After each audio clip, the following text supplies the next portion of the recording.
Welcome to the Never Too Early Fantasy Football Podcast, where it is never too early for fantasy football. My name is And Jeff. I'm Alex. Hey, Alex, how's it going today? It's going. We get to have our first time having two episodes in 1 week. So that's fun. I know it's a little bit of a shocker. First time doing two episodes in 1 week. We do want to get to the point where this is the norm, but we are within a week of the NFL schedule launch. As always, thank you to everyone for downloading, listening, liking, and commenting on our podcast videos. Please subscribe to us on the socials. We are at N2EFantasy on Spotify, YouTube, Facebook, Instagram, TikTok, and Twitter. Alex, what do we have for this special second episode this week? Well, since we covered the draft with the previous episode, we have the weekly transactions that happen this past week. Some happened before the draft, during the draft, and some after. So we're going to cover those. And then we also have draft fallout with our veteran winners and losers following that draft. So that'll be fun to cover. I do love transactions and I do like winners and losers. It's all from a fantasy standpoint, so this is going to be great stuff for everybody. But first, we need to start off with the thing that dropped just before the draft. It was the signing of Lamar Jackson. We never thought we would see this come, and it's the best scenario for both sides. It was a 5-year, $260 million deal with $185 million guaranteed. This does surpass the Hertz contract from a couple of weeks ago. What are your thoughts on this? I know that you were very skeptical on this happening. Yeah, I wasn't sure that Lamar would adjust his demands accordingly, but once the Hertz deal broke, I think that was basically the framework that they needed to get something done. I'm glad that he came down on the guaranteed side, and I think the Ravens are the best spot for him, and he's the best quarterback available to the Ravens, so it made sense to get this done. Absolutely. And they have Huntley as their backup. So status quo there, but I do think we see them moving more towards a much more pass friendly offense this year. And I think that's the only way that they're going to be able to keep up with the Joneses of the Burrows, Allens, Herberts, Mahomes in the conference. They can't run the ball and beat them anymore. But speaking of running the ball, big trade during the draft after the Lions scooped Gibbs at the 12th pick, which they would have done at the 6th pick, reportedly, DeAndre Swift was shipped out of Detroit the next day to the Eagles. What do you make of the Philadelphia Eagles backfield now? I think it's going to be a really hard one to buy into as a fantasy owner. I hope that these guys are later picks or late middle round picks because I wouldn't want to invest in any of them in the first 4 or 5 rounds, honestly. It's hard to see whether this will actually be the best landing spot for Swift because I think there's teams like Cleveland who were rumored to be in on trading for him during the draft that might have been a better spot for him because then he only has to contend with one running back and he do the primary passing down work, which would be fairly consistent. Whereas the Eagles have Swift, Penny, Gainwell, Sermon, and they have a rushing quarterback. So I think the most you can hope for is Miles Sanders' role with the Eagles. So I don't know. I'm a little lukewarm on Swift with the Eagles. I've liked DeAndre Swift, but just like the Lions, I got very frustrated with his lack of availability and not producing product on the field and fantasy points for my teams. Yeah, I don't think you were alone in that, but if Swift could put it together, this is a great team to put it together with. And we'll see. I mean, it's gonna be it's gonna be a crowded backfield, and I don't know how much Penny and Swift take away from each other. Also with Gainwell and Scott and even Sermon back there, I just don't know how it really shakes out in the long run or even just for this year because I do know Swift and Penny are just this year, and then who knows after this year? I guess a lot could happen. So After the draft, though, after the draft, compensation picks go out the window for the compensation pick formula. So you're going to see a lot of veterans sign after the draft because they do not impact the formula. So one of the first signings was Latavius Murray with Buffalo. Not a huge signing, but a great veteran presence for Buffalo in that locker room. They do have a couple young running backs. Murray was actually decently productive last year, and I know he's up there in age, but it's a guy to have that's like a fourth back at this point. I think it's a pretty good pickup. It's good insurance for Cook and for Damian Harris. So I know Harris has had his own health issues, and Cook has not yet fully put his product on the field yet. So it's nice to have a veteran backup just in case, and a savvy one at that. I agree with that completely. Another savvy veteran that's probably going to be a backup wide receiver is Randall Cobb. He rejoins Aaron Rodgers with the Jets, but this is kind of the worst kept secret in the NFL. Yeah, reuniting Cobb with Rogers. Yes, he's a really good friend of Aaron Rodgers, apparently, and Aaron's bringing all his buddies from Green Bay that he can over to the Jets to make it a little bit more comfortable for him there. I just don't think Cobb has been fantasy relevant for some time now, and I don't know how much he actually brings to the field at this point, but maybe he can help groom these younger guys that are on their roster. Maybe he can help Wilson get to the next level as a pass catcher. So we'll see. Yeah, I definitely can see that, but we always talk about the target pie, more bodies that you kind of put in a room.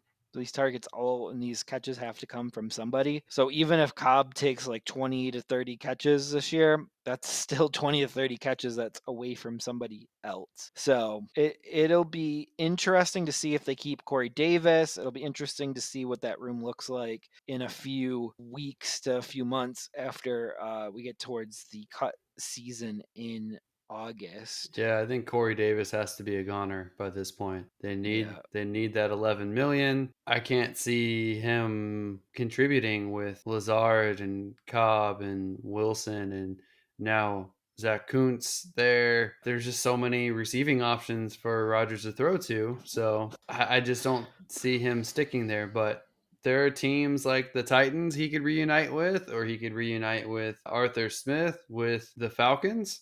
So those are two spots he could get traded to, or if he's released, he could end up at those spots. it's funny because the Titans need Wide receiver badly, very badly. yes. Yes. So it's I don't know if he'll go back there, but there's an open spot for a wide receiver to be very productive in that spot. And then the last one, just rounding it up here, today is signing Dan Arnold signed with the Eagles. Thoughts on that? Anything with good backup for Dallas Goddard? He's just depth at this point, but he might be out on two tight end formations if they want to run those. I've I always can liked Dan see Arnold. too. I just wish he would have turned into something fantasy wise. Oh, I agree. I agree. And that really does it for the transactions right now, but I do anticipate a lot more transactions over the next upcoming weeks, just veteran signing, because there's a handful still on the streets that probably deserve some sort of job. I'm talking like your Leonard Fournettes, your Melvin Gordons, your Zeke Elliott's, your Kareem Hunts. Probably Kenny Galladay deserves another shot somewhere. His best spot's probably with Stafford again. James Washington's still on the street, like Jarvis Landry. So these veterans right here will start to sign when it comes down to the comp pick formula not coming into play anymore. All right. So we want to move on to now the draft winners. So these are veterans that won in fantasy for the draft, where they either were expected to lose ground in fantasy or they gained ground in fantasy, one or the other. And the first is we've already talked about him. It's Lamar Jackson. Why did you see Lamar Jackson to be a winner? One, he got paid, so he's already winning there.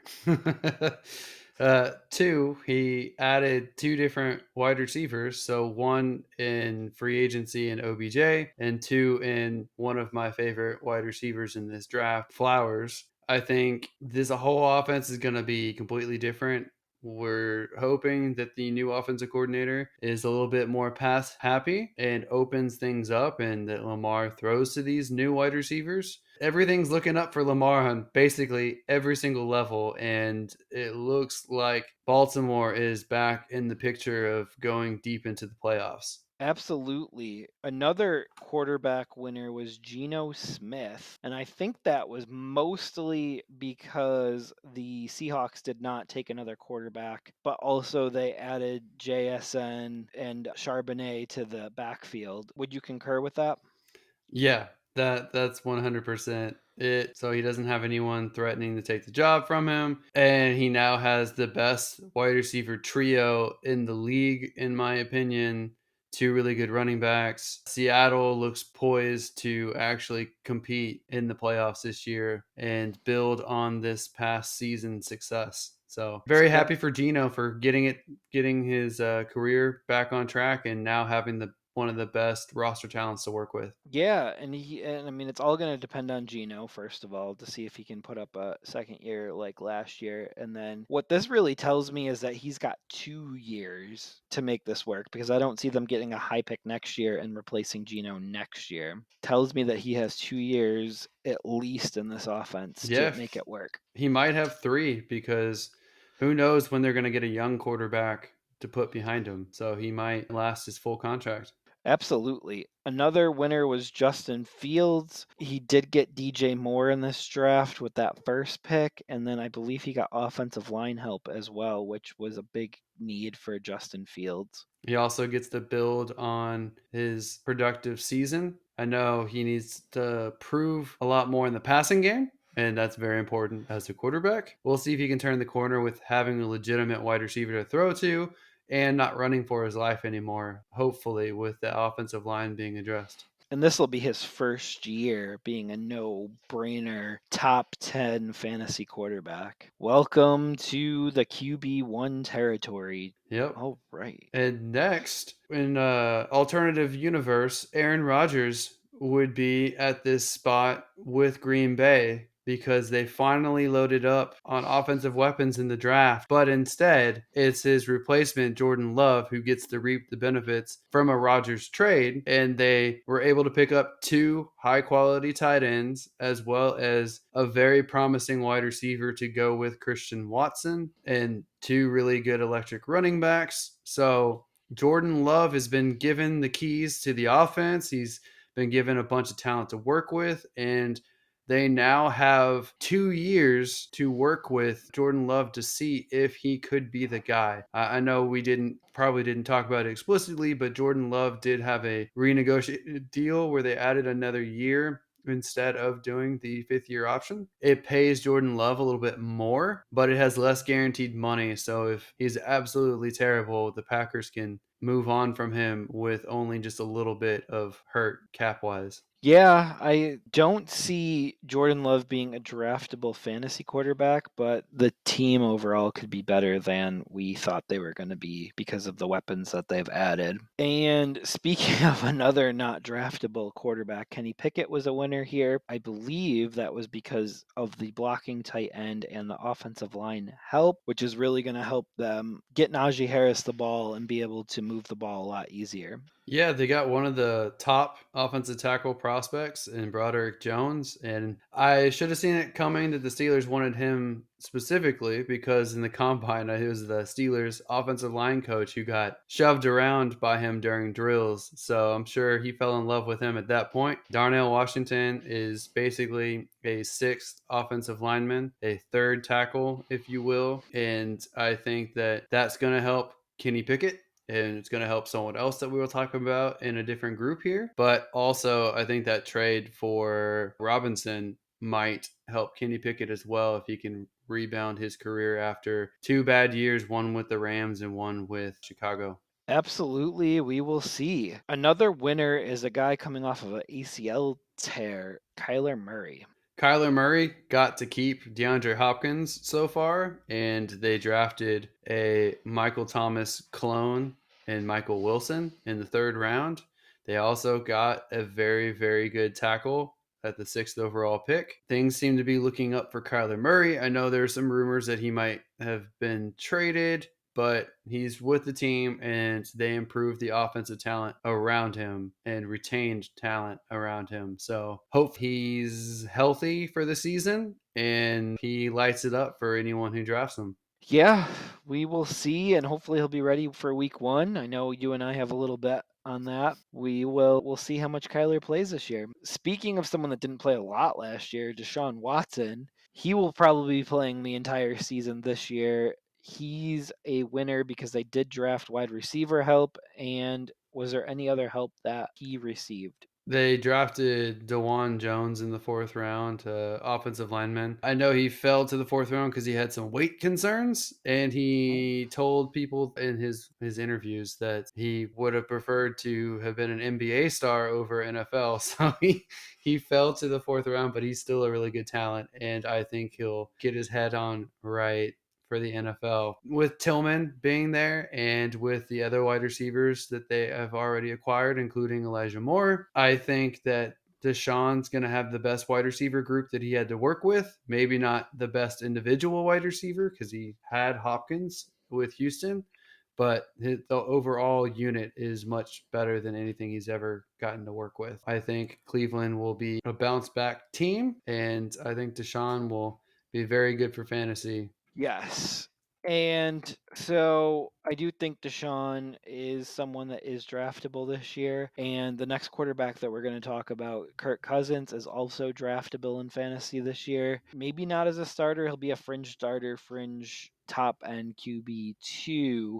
But Kirk Cousins grabs a new wide receiver 2, which is pretty big. Yeah, he lost Adam Thielen, but he got a much younger, much more talented at this stage wide receiver in Addison. They also will have TJ Hawkinson as his second year with the Vikings as well. They retained Dalvin Cook thus far, so that offense should be as good or better going into the year. Kirk Cousins is on the last year of his deal, so he's got a prove it kind of mentality right now to get paid again. And they did not get another quarterback to threaten him right now. So Kirk Cousins is still a winner in my book.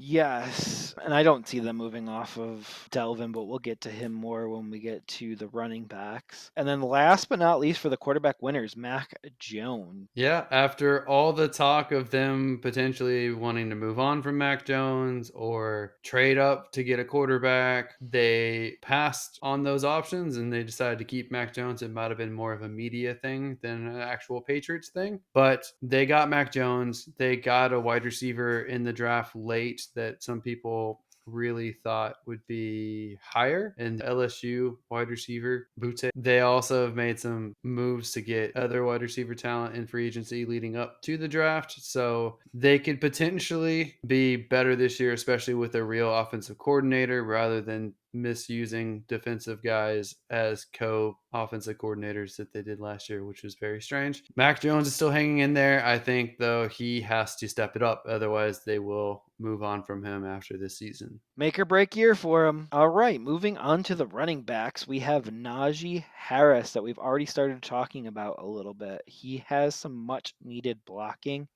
and no competition for his starting job. So he should be at the very least a top end running back two. Yeah, and this is not someone I've been high on for the past few years. He has not had any big plays break out, but part of that is because their offensive line has not been great. They've now addressed that with a tackle and with a blocking tight end. Then we're now in year two of Kenny Pickett. Kenny Pickett now has three wide receiving options to throw to, as well as two tight ends. Things should open up. People should stop stacking the box. This looks like it might end up being a career year for Najee, and he may break out some bigger plays than we are accustomed to. I think with no competition added that seriously threatens him, I think he should be in the running back one group. And he may be in the top 10 for me, maybe even top 8. I'm not sure yet. I've got to work that out. But I'm very high on Najee Harris. I feel a lot more comfortable with him this year.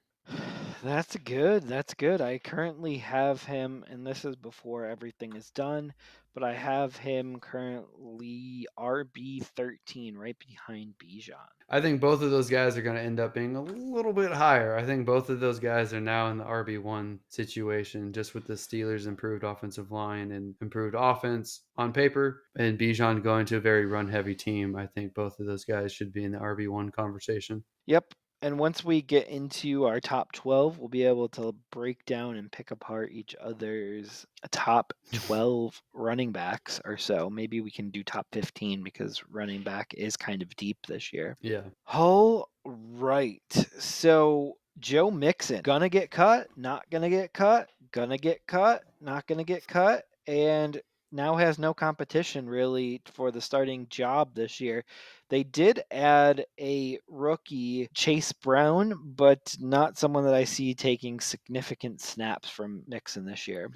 Yeah, Chase Brown to me profiles as a change of pace at most kind of back. I don't see him as anyone who could threaten to take the lead role. And even if they've moved on from Mixon, I don't think Chase Brown would be the lead guy anyway, unless he does something to change my mind. I just don't see that happening. So good news for Mixon owners in Dynasty. He is still viable for another season. I'm thrilled about that because I have ownership in him in at least one league. So, same situation, different team. Delvin Cook. I think no replacements were drafted for him. I think with both Mixon and Cook, there's no way that you can cut them without having like a clear cut plan. And the only reason I say that is because both teams are actually contenders in their conference. So I just don't see them moving off their star running backs this season that many people were saying was a distinct possibility. They did bring in a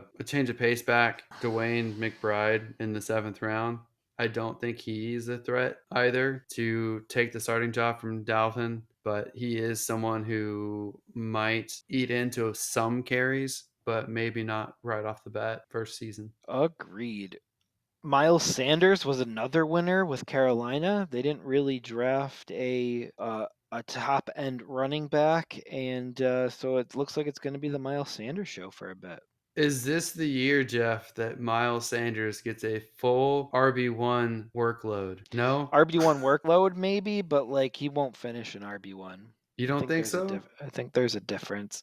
Like last year, Najee got a RB1 workload, but did not finish in an RB1 territory, I don't believe. I was actually just checking that right now. Yeah, he finished just outside of RB1, but he had an RB1 workload. I do think Sanders is probably like a mid to and RB2, and we'll see with Bryce there, and we'll see if Miles Sanders can actually hold up health wise. And there's kind of a lot of questions that he needs to answer to see if he can be the guy.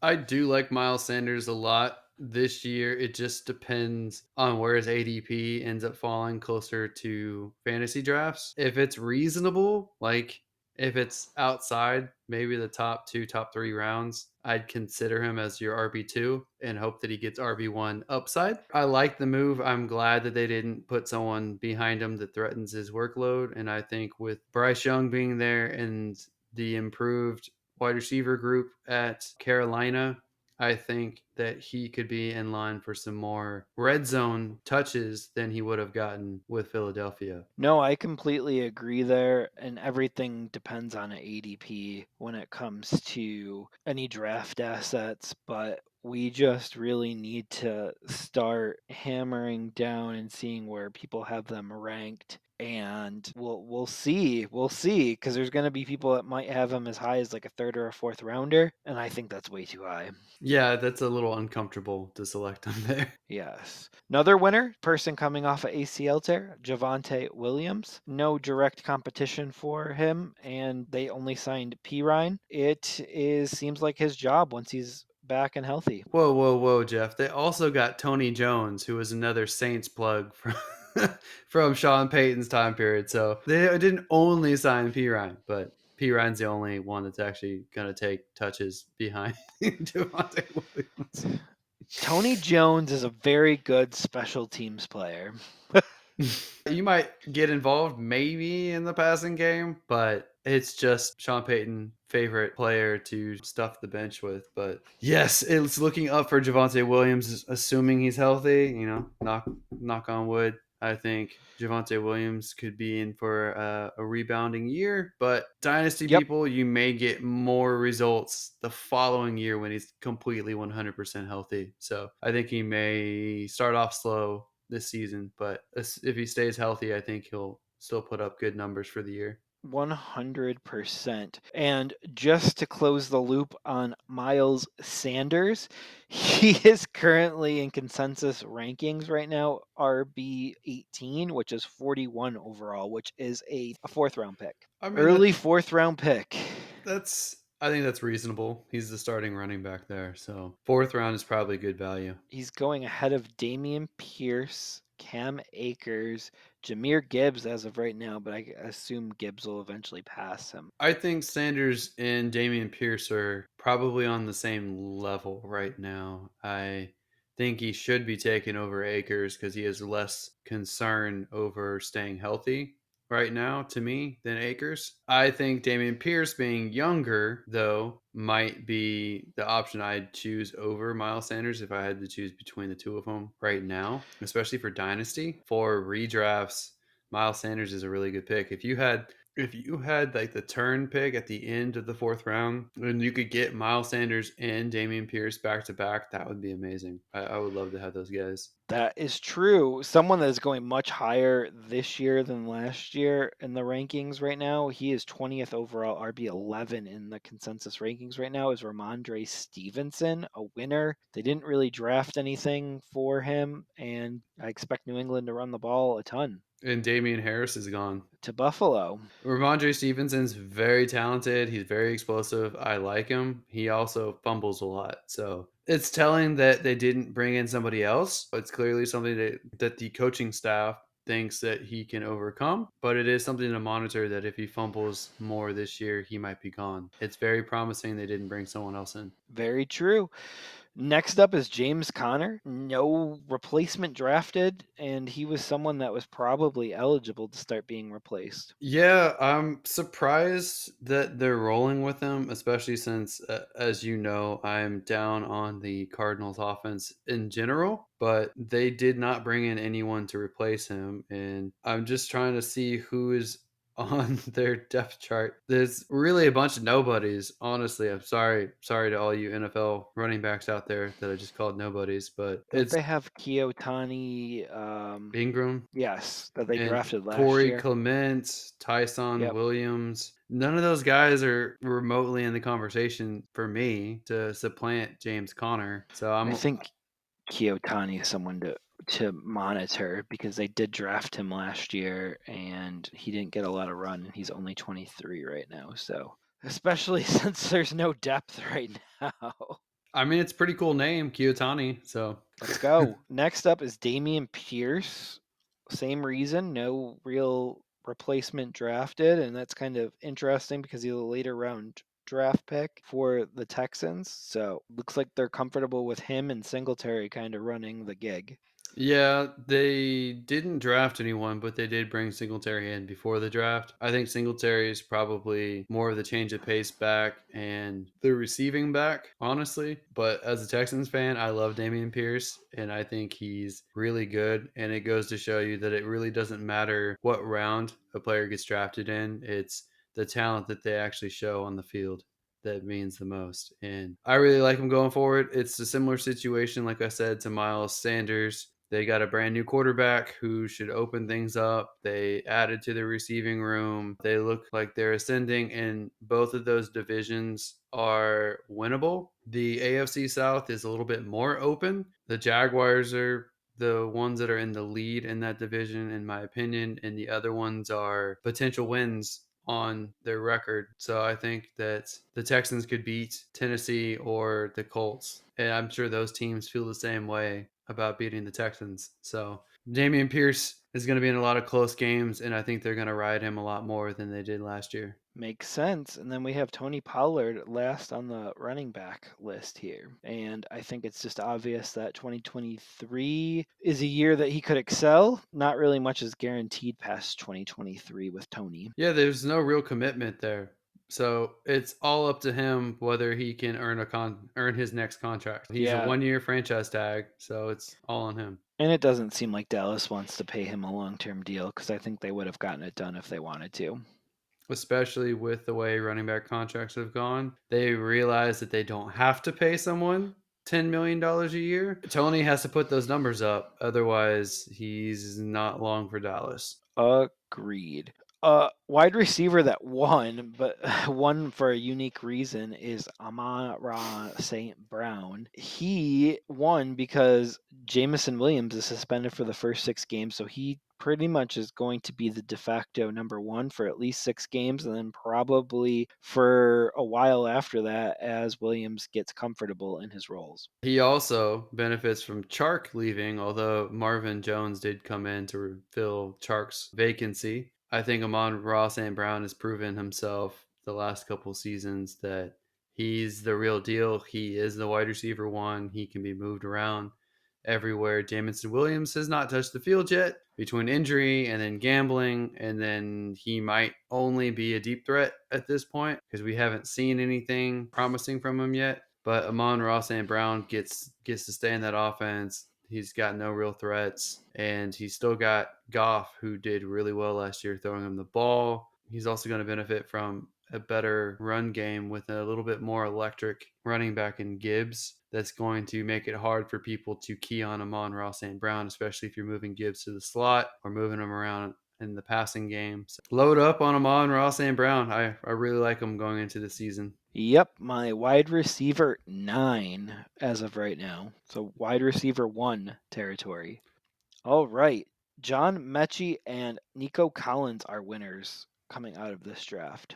Yeah, I don't know how you could not be winners considering the fact of the quarterbacks that they've had, as well as now they have CJ Stroud coming in, who should be an improvement. Mechie, I know, didn't play last year because he had leukemia and he's since battled and recovered. I don't know how healthy he's going to be or how fresh he's going to be coming into this season. And Nico Collins obviously has not done great his first 2 seasons, but now they have CJ Stroud and they have a slot receiver and a tight end and Dalton Schultz who can help spread the offense out and help distract the defenders, take coverage away so that these two guys can potentially show up and put some stats on the board. I don't know if both of these guys end up getting big time stats or if it's going to be just one of these guys, but at least one of these guys is going to greatly benefit your fantasy team this coming season. Right, and I think Nico Collins is the one that has to watch out behind him for Tank Dell for playing time sake, because you also have Robert Woods that's chilling out there somewhere and going to be the veteran presence. He's just lurking in the background, ready to He steal is. He wasn't seconds. mentioned on this list, but he is the veteran presence right now. You're right. I should have just said the Texans wide receiver corps because Yep, they got a new quarterback. they do. And he's a very good he'll be a very good distributor of the ball. So we'll see what he actually does as far as NFL productivity.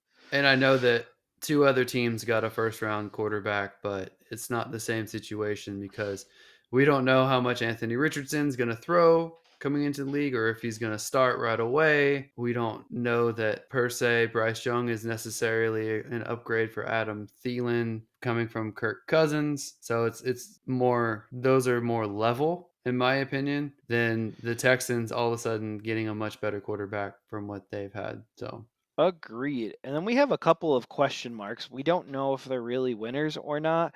Stefan Diggs with the Bills, he didn't get a wide receiver too. And I could see that being good for his target share, but bad for being able to take coverage away from him. they Would you did get concur Dalton with that? Kincaid though. So They that did. that should help. They still don't have that outside wide receiver though that someone would put their number one corner on sometimes or not rotate sides of the field with Diggs. So It's never too late to trade for DeAndre Hopkins. never too early either, as the podcast says. All right. So T. Higgins is also a question mark because we still don't know for sure that he's going to be sticking around. I think by this point, he probably is. He would have been traded before or during the draft if he's going. I think it makes sense for him to want to stay with the Bengals at least for another season because they're Super Bowl contenders. I think I have a bit of a theory on this now, and I think that they're gonna play Higgins this year on his last year of his rookie deal, and then next year I think they actually tag him, and then they let him walk after one tag, They could. because that way they're not committing a ton of resources toward two receivers and a quarterback long term, and I think it's something that they can manage by what the extensions look like for Chase and Burrow. Yeah, they could also potentially trade him next year on the tag. They could give a non-exclusive tag to him and wait for someone to put two first rounders up for him. We know how unlikely that is, though, for two first rounders. Not for a wide receiver. I'm sure they do it for a wide receiver. AJ For, Brown got 13 overall, and that was it I thought they last gave year. up two first round picks. No, just the one, and it was for the Traylon Burks pick, pretty much straight up. Which year one doesn't look great for the Titans. Uh, Agreed, but there were some glimmers of hope there. So it was actually for the 18th overall pick and then the 101st overall pick for AJ Brown. So no receiver has even gotten close to two firsts yet. So he would be the first. Teams Mhm. typically don't like to give up two firsts and then have to pay the player. So That's true. They did give him a huge contract, so that did affect the yeah. trade value. Yep, because it was the fact that they couldn't agree to a long-term deal. But we also have to wonder what playing on one-year deals essentially for back-to-back years would do to Higgins as well, because that's how you know a player gets disgruntled. And then a couple of tight ends that we have as winners as Quan Johnson and Irv Smith, and they didn't really get competition for either of them, and they both will be usable tight ends in my opinion because of that. Yeah, Jawan Johnson still has Taysom Hill potentially to compete with. I don't really know what Taysom Hill is going to contribute going forward because I don't know if they're going to use him as a running back with the way that offense is stacked now. They're not really going to use him as a quarterback because they got Derek Carr. So maybe they use him as tight end, but I still like Jawan Johnson more, and they just gave him a new contract, so it's looking up for him. Irv Smith, we both really like because he replaced Hurts with the Bengals. They did not draft a tight end, as many analysts suspected that they actually would draft a tight end. So that tells us they plan on using him and using him fairly heavily to make him earn a long contract with them. Yep, and he's young enough to do that, so we will see. And now we move on to our losers, Losers. right? So the first three losers here, the quarterbacks, they're all losers for the exact same reason. So we're just going to go through them all together here. Ryan Tannehill, Gardner Minshew, and Davis Mills. Their teams essentially drafted their replacement. I would say Ryan Tannehill's is also the fact that he's still on the Titans with no wide receivers to throw to.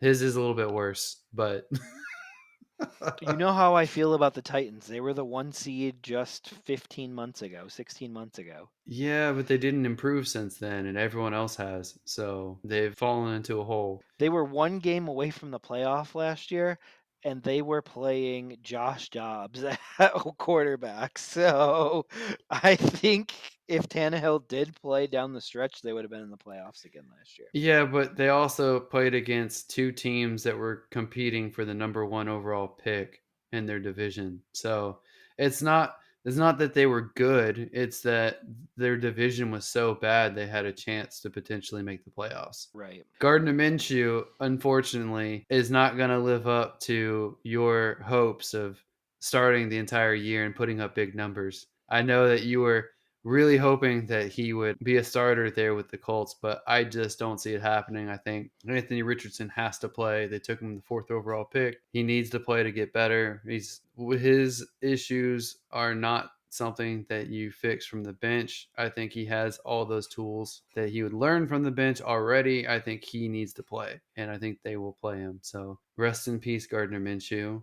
You were the prince that was promised that was never delivered. So It's because he was a later round pick, but he definitely deserves a shot to start, and who knows, he may get a shot to start. I think he's a Fitzpatrick now, basically. That he's forever a journeyman, and he might start a season or two here or there. But I don't know if he'll ever get to live out that full time starter life, which is a shame because I like him too. Maybe not as much as you, but I do like Gardner Minshew.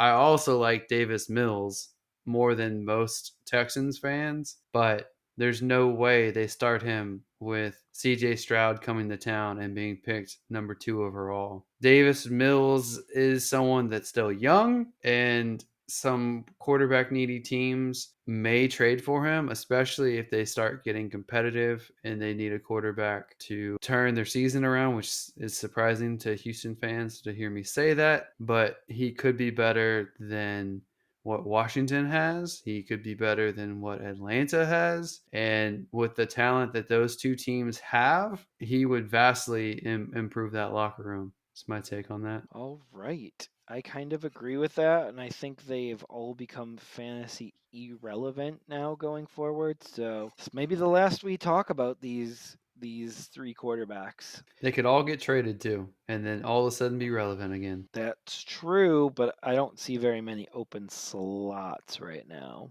So, but stranger things have happened. ACLs do tear. Tua's head could hit the ground again. We could be looking at another concussion, and then it changes everything. You are correct. All right. We have the running backs. So we have Kenneth Walker and Tyler Algier. They both, for very similar reasons, had very high picks spent on a running back. Obviously, I think more Tyler Algier here is going to suffer, but Kenneth Walker could see himself turn into a timeshare with Charbonnet. So we'll see what actually becomes of those two. Tyler Algier is no longer really draftable, or if he is, it's a very late round. Kenneth Walker is going to drop rounds very rapidly here. He's gonna fall down probably 2 or 3, maybe even 4 or 5 rounds in redraft leagues. Yeah, I still like Kenneth Walker for this upcoming season.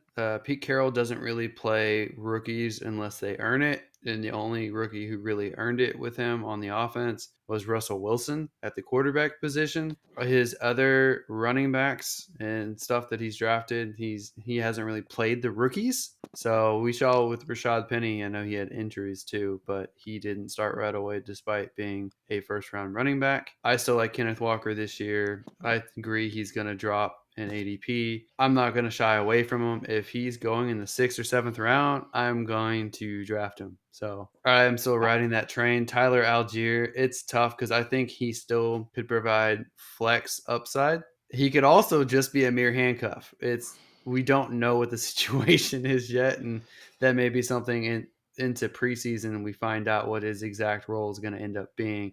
It could be a 1-2 punch with Bijan being a little bit more of the heavier timeshare. So maybe something like 60, maybe 70% of the rushing snaps go to Bijan, or it could be somewhat similar to Gibbs as well. Because I think one of the things the Falcons also said was they might use Bijan in the slot too. And considering that they don't really have a wide receiver two on that team, that would be very interesting that they spent the 8th overall pick on a running back to put him as a wide receiver on a lot of snaps. Maybe both of these guys will get used a lot more than we think. Yeah, I have to call you out on the Kenneth Walker thing because you just said that Pete Carroll does not like to use rookie running backs. Yet just last year, Pete Carroll used Kenneth Walker, and you didn't mention See, that just tells you Kenneth Walker's special. it. Someone's leaking that he can't catch passes and he can't pass protect, and he's not good for passing downs. Who else was on that roster? Because Chris Carson's gone. Yep, I don't know if he Penny was was even on on that. the was Chris. Penny was on the roster. Yeah, was Carson on the roster at all last year? No, Or he got cut just before the season started. and Penny was supposed to be the starter, he got Yep. hurt, so they were forced into putting Kenneth Walker in, which, oh man, forced into playing a second round running back, that's real tough. But Carson was a late round rookie that started his rookie year, if I'm not mistaken, as well. I don't know if he started his rookie year, but So it is, I do think Pete has a better track record with rookies than you think, especially at the running back position. And if you remember correctly last year, which no one on the podcast will remember because that wasn't recorded, so there's actually no proof of this. But I told everyone to stay away from Kenneth Walker because he had blood clot concerns. So I was right half of the way, but we will see if there were health concerns that drew Seattle into actually making this pick as well.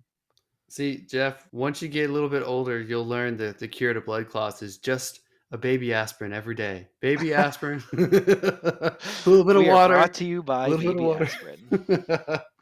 No, I don't think the blood clots are a concern going forward. It's not as concerning to me as, knee tears and stuff like that. And I think he's fine for this year. It's going to be interesting to see how he and Charbonnet mesh going forward. Hmm. I'm not thrilled about the landing spot for Charbonnet because I wanted him to have his own team somewhere Hmm. else where he didn't have to share with somebody either. And hopefully have both of these guys on separate teams and on my fantasy teams, but it's going to be a lot more challenging now. It's also going to be a little bit more challenging what to think of Jonathan Taylor with Anthony Richardson coming to town and potentially taking some of the red zone carries or taking some of the rushing plays himself. I don't know if it's really, really hurts Jonathan Taylor's stock or if I'm overthinking it and having a rushing quarterback actually helps Jonathan Taylor.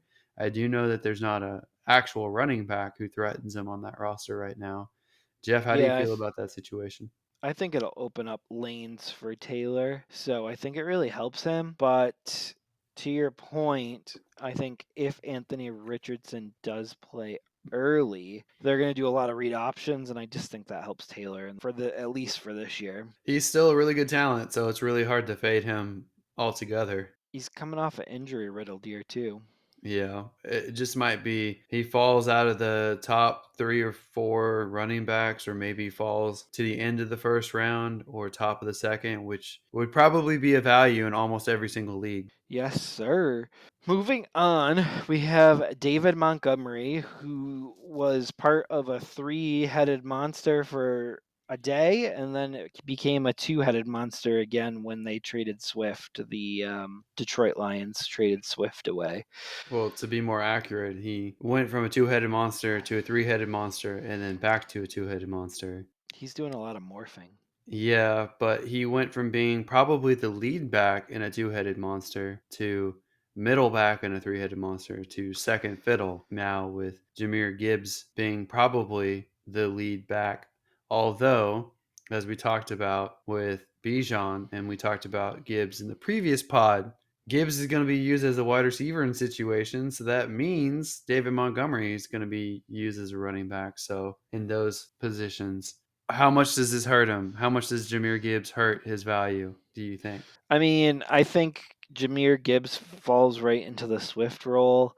I think you were too quick to anoint David Montgomery the lead back over Swift. Swift is by far more talented than Montgomery. It just is about availability when it came to Swift. I would say Swift is faster than David Montgomery. David Montgomery's talent cannot be measured by mere stopwatches. He can be measured by fantasy points, and he really hasn't put up a solid fantasy season in quite some time. He did finish fourth in 2020, and then 2021 he was actually 21 in 2021, and then last year was 23. So he's been like a running back two, and Swift has consistently been a little bit higher than him except for the 2020 season. Even last year Swift finished ahead of him and he didn't play nearly as much. I think though you're not factoring in the fact that Chicago has been terrible the entire time that David Montgomery was there. And the offensive line has been abysmal. Quarterback play had been abysmal. There's a lot that speaks to David Montgomery finishing where he finished. Whereas if he was with Detroit with Swift, I think he's the better back than Swift. That's just my take. I think he would have put up better I stats. I know you have a sweet spot for him, but I think you're too sweet for him. But we all know who to trade David Montgomery to in our leagues. Call Alex. Not anymore. Not with Jameer Gibbs Ah, there. I believe I did that last year, if I'm not mistaken, sir. Or It I worked tried out for to. me. Yes. All right. So next up is is David Montgomery's counterpart, former counterpart, Khalil Herbert. Actually, I tried to trade you David Montgomery because you had Khalil Herbert, and you You said did. no, and then you were stuck with an injured Khalil Herbert last year. But I still have the Bears starting running back on my team for this year because it's a dynasty league. I don't know if he's starting this year. They have Roshan Johnson, and they, as you pointed out in the previous podcast, they brought in two other running backs. So it's a little bit crowded over there. And Herbert, just like Swift, has not been able to stay healthy and stay on the field for an entire season. You are correct, and we will see what happens with that. And then also on here we have Travis Etienne. And I don't really know how much of a loser he is. He might actually be a winner because he actually might be healthier longer this year.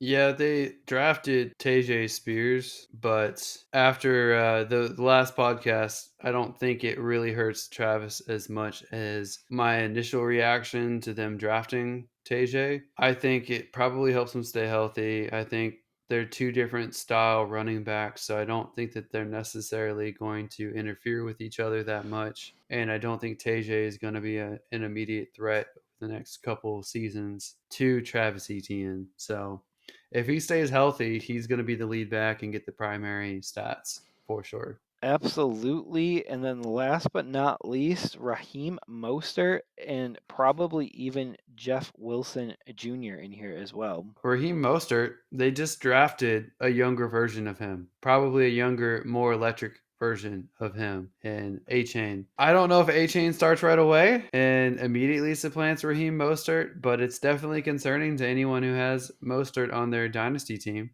for sure. I want to call him A Train because he's running right through. There you go. It's a perfect nickname.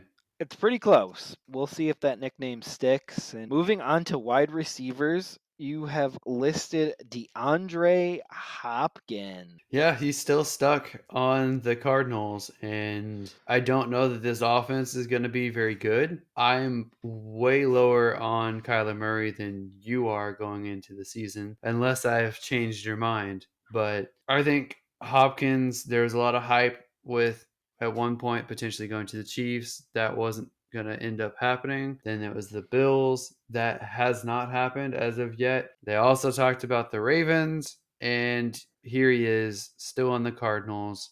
I can't see it as a good thing no matter how I look at it. It's a good thing for Kyler, but not a good thing for DeAndre. And I really hope that they trade him in the near future. Yes, and I have him a mid-tier wide receiver 2 going into 2023. So wide receiver 19 currently. If he got traded, would his value go up anywhere? Yeah, Is there there would well, it would depend where he went. If he went to a team that is super crowded, like let's say Cleveland, it would be really hard to find stats for him. Or if he went to the Jets, it would be really hard to find stats for him.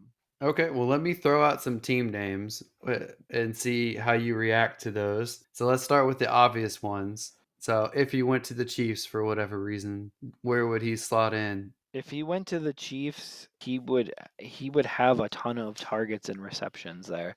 So he would be their automatic number one wide receiver right out the bat. He would definitely see an improvement in stats from Kyler to Patrick. Okay, what about the Bills? There would be interesting because I think he would take away from the stats that Gabe Davis would put up. I think he would take away from Khalil Shakir's growth, but there is room for him somewhere in there. Okay. What about the Giants? Whew, the Giants kind of have a crowded room right now where they are 7 deep in their room right now.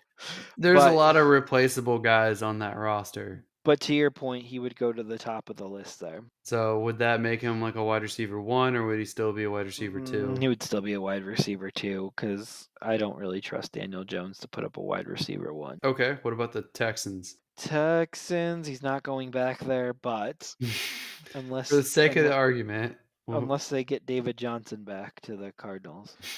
they should sign him just to make that happen.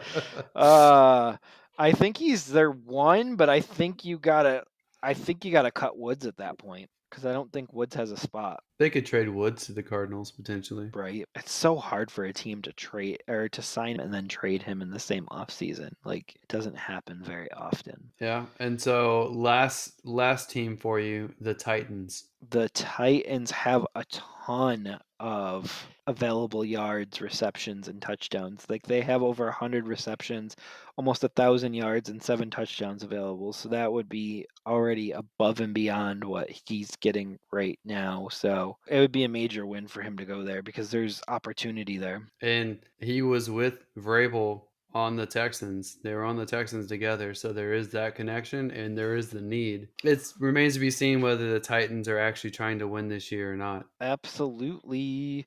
All right. So moving on to a couple of tandems here that lost, and they only lost because there was high draft capital used on wide receivers. So Judy and Sutton and Lockett and Metcalf both gained a wide receiver either in the first or second round, and it could spell the end is near for one or both of each of these combos. Judy and Cortland Sutton with the Broncos. We don't know yet whether Sean Payton will be able to revitalize this offense. We don't know if one of these guys is out the door. We don't know if the new destination, if they are traded, would be better than the current one. I can't help but think it's right now they're losers because I don't think Russell Wilson had a great season last year, and I'm not optimistic that he will have a good one this year. And they, of course, got Mims, who is a very talented wide receiver who could potentially supplant them, and they have a crowded wide receiver group. They have a crowded tight end group. They're in a tough division. I can't help but see them as losers. And then, of course, Tyler Lockett and DK Metcalf. They have JSN now, Jackson Smith and Jigba, to potentially leech targets off of them. They're fortunate that they don't have tight ends to compete with. We don't know whether Geno Smith will repeat his success, but they at least have continuity on the offense in their favor. And they're both more talented than Jerry Jeudy and Cortland Sutton, so they won't be Agreed. as affected. Both Russ's tandems. Yeah. That's true. That's very true. Yep, he thought he was getting better receivers last year, and he definitely downgraded. But moving on to a guy that was on an island and now has plenty of people on his island with him, Christian Watson. New wide receiver, 2 new tight ends, also the 2 running backs. So he's no longer the only star on offense that's a pass catcher. So now he's going to be surrounded, which could be And, good and it could be bad. and different quarterback. Moving on from Different a Hall of quarterback. Famer to a guy who hasn't really played that much in the league with Jordan Love. So we get I to thought you were see, gonna say future Hall of Famer. no, but future Jets quarterback for sure. And then last but not least, Rashad Bateman, and he might not even be long for the roster, to be honest, at this point. Yeah, they've not been very successful with wide receivers drafted in the past. They've been more successful with trades and free agent acquisitions. There's a lot of optimism with Zay Flowers being drafted. I think he's the best wide receiver I've seen them take in the draft. Rashad Bateman, I've not really liked him as a prospect coming into the league. I've not really liked him in fantasy. I've stayed away from him virtually. I think actually 100% of my leagues. I've never had Rashad Bateman on my team. I never liked their pick of him, and he's done nothing to change my mind. So, especially with them going after OBJ and Zay Flowers, I agree that he's the odd man out. He may be on his way out entirely, but I think he has one season to change everyone's mind as the third wide receiver in this group. Yes, sir. All right. So we are going to move on to tight ends. And I think the first two that we should start with are the two that we agree on. And then we can debate a little bit about the two that we have a little bit of a disagreement on.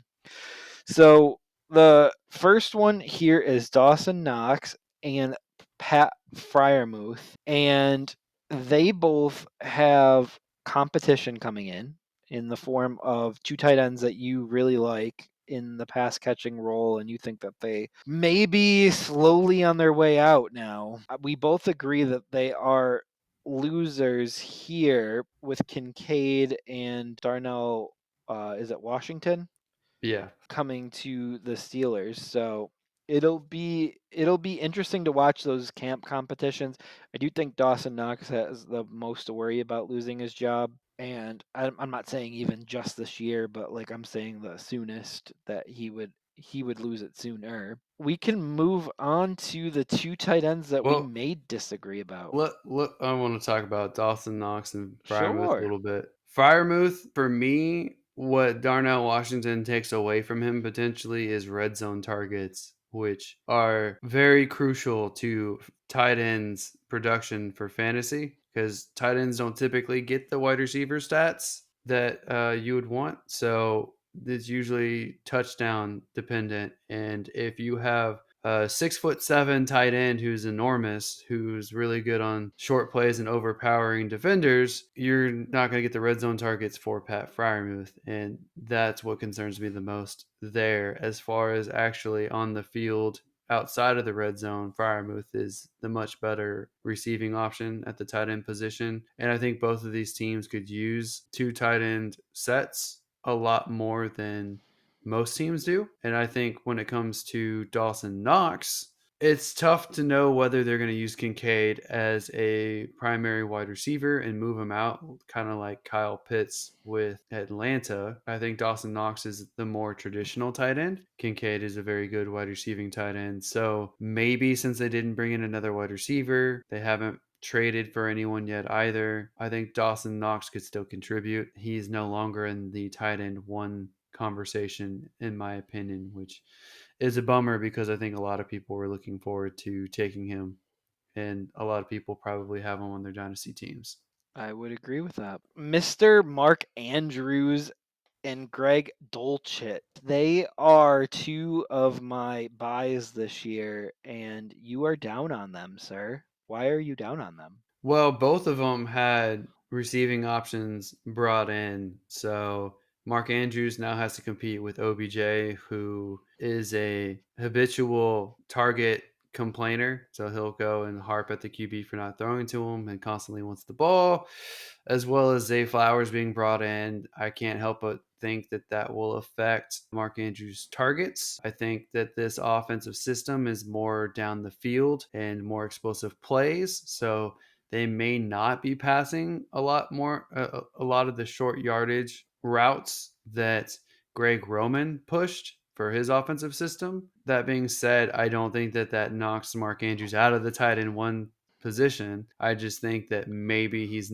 not going to be a top three tight end this coming season. I think he might drop to 5 or 6, and that might surprise some people. That's But big news. I don't see the same amount of targets. I think he still gets a good amount, but I just don't see him producing the same amount of stats that he has the past couple seasons. And when it comes to Greg Dulcich, they did bring in Troutman from the Saints, who I don't think is that threatening. They did also bring in Mims at the wide receiver position, and with the depth that they have at the wide receiver position, with the tight end position now being a little bit more crowded too, it's hard for me to see him producing as a tight end one, especially since we haven't seen it yet already. I haven't seen that potential on the field. I know he came into the league with a lot of potential, but I'm concerned that he may never live up to the hype.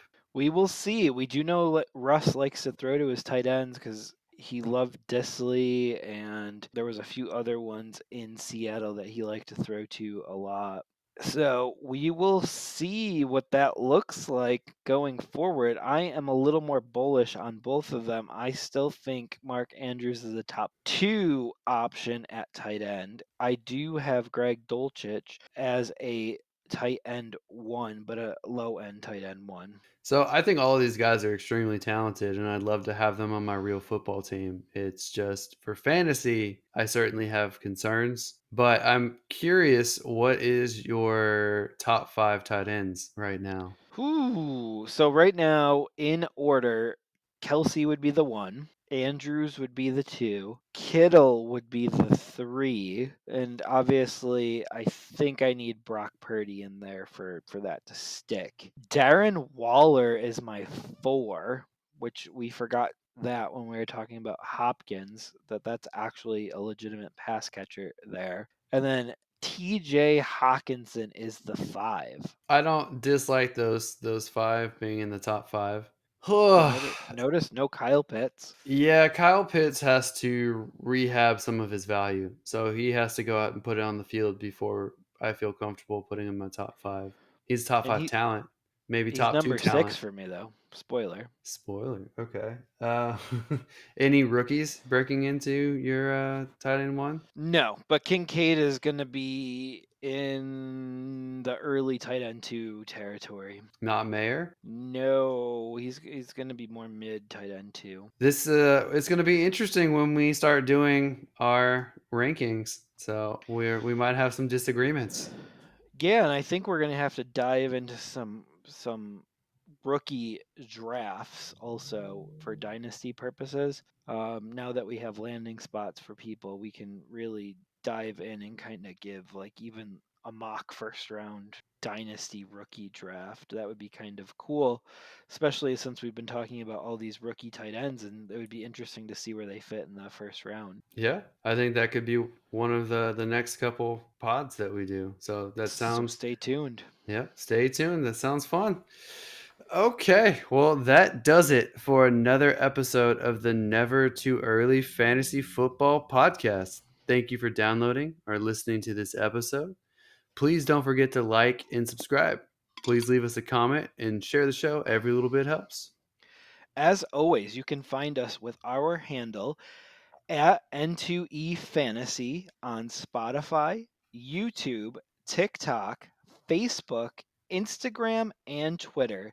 Please give us a follow. Until next time, take care of yourself, and remember, it's truly never too early for fantasy football. Thank you again. Bye, everybody.